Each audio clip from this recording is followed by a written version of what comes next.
Well, Hey toy fans, Aaron here. Tonight, taking a look at the Power of the Force 2 release of R2-D2. And this guy hit the store shelves back in 1995 when Star Wars was making its big comeback. So let's head to that table and check this one out. And a look at it on the card first. This is, as I mentioned, it came out in 95, so it is on that red Power of the Force card. Or orange.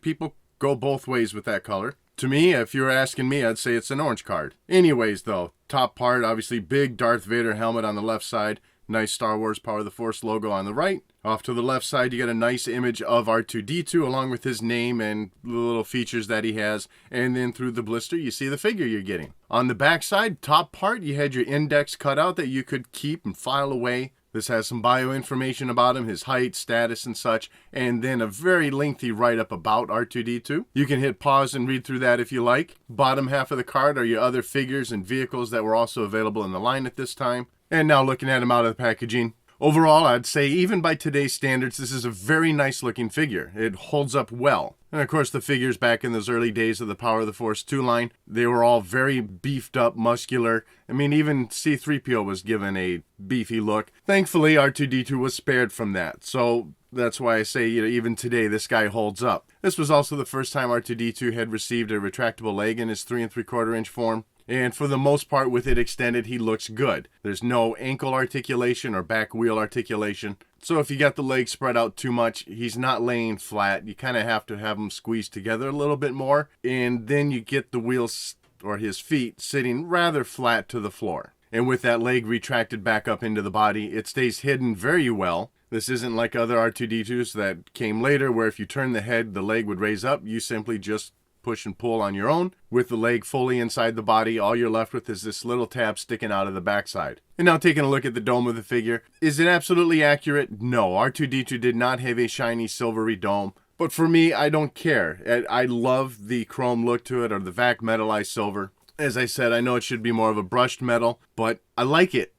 This is one of my favorite looks of an R2-D2 toy. Maybe because that's how it looked when I was a kid. I don't know, it just makes him pop, makes him look nice and clean. All the blues are painted in very nicely on this. Obviously, like I said, years later, we got a bit more detailing done on the dome. You had the reds painted appropriately, little blues off to the side where he had the LED lights that in this case are just, it's sculpted in there, but it's covered in silver. The eye port, while it should be black, in this case, one of the highlighted features of this figure is they're calling it a lighted dome port. The top part of his dome is this translucent blue plastic, and then that goes through the eye port. So you get some light shining in there, and then that sticks through the eye port. Now, probably would have been a better choice to have it go on the little round port below his eye, but it is still a fun little feature.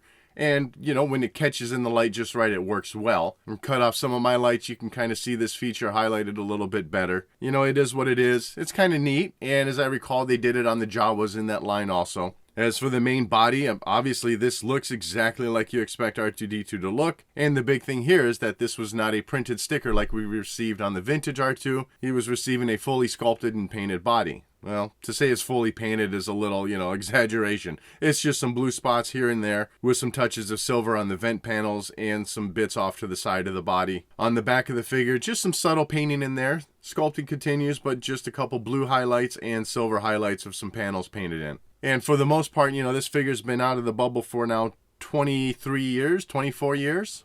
Only a very slight amount of discoloration has actually happened. If you notice the one that was on my card still, it was a very nice, clean, bright white. So I think over the years, this has still held up very well. You get some nice sculpting on the sides of the legs. Again, touches of blue painting, some silver. Little gray peg inserted there holding the legs onto the side of the body. And then looking down at the feet, just a couple touches of brown painting in there for the wires that he does usually have running from the legs to the sides of the feet, or the front part anyways. And for the back side of the feet, just some brown copper wire painted in once again.